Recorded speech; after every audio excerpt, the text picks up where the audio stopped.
বিশ্বকাপের ইতিহাসে এমন একটি রেকর্ড আছে যা শুনলে আপনি অবাক হবেন। ১৯৩০ সাল থেকে ২০২২ সাল পর্যন্ত মোট ২২টি বিশ্বকাপ অনুষ্ঠিত হয়েছে। কোনো দলই বিদেশি কোনো কোচের অধীনে বিশ্বকাপ জিততে পারেননি। বিদেশি কোচের নেতৃত্বে প্রথম ফাইনালে ওঠে সুইডেন। ১৯৫৮ সালে ইংল্যান্ড জর্জ রেইনের অধীনে তারা ফাইনালে পৌঁছায়, কিন্তু ফাইনালে ব্রাজিলের কাছে হেরে রানার্স আপ হয়।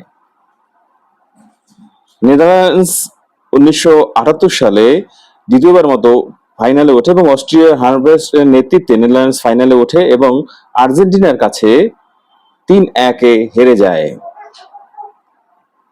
২০২৬ সালের ব্রাজিলের কোচ কার্লো আনচেলত্তি এবং ইংল্যান্ডের কোচ থমাস তুচেল। এখন দেখা যাক তাহলে কি ১০০ বছরের ইতিহাস বদলাবে, নাকি বিশ্বকাপে আবার প্রমাণ করবে নিজ দেশের কোচই সবচেয়ে সফল। আপনার মতামত কি কমেন্টে জানান।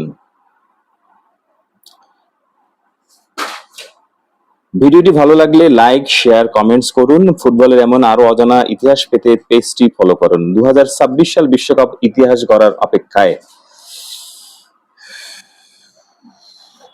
স্বপ্ন দেখুন, বিশ্বাস রাখুন, সমর্থন করুন আপনার দেশের দলকে এবং সেই বাংলাদেশি ফুটবল।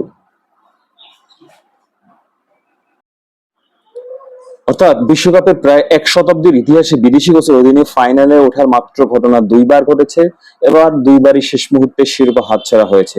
প্রশ্ন হচ্ছে, অনেক ফুটবল বিশ্লেষকের মতে বিশ্বকাপ শুধু কৌশল বা ট্যাকটিক্সের লড়াই নেই, এখানে জাতীয় পরিচয়, সংস্কৃতি, ভাষা, মানসিকতা এবং দেশের ফুটবলের ঐতিহ্যর বিষয়টি বড় ভূমিকা রাখে।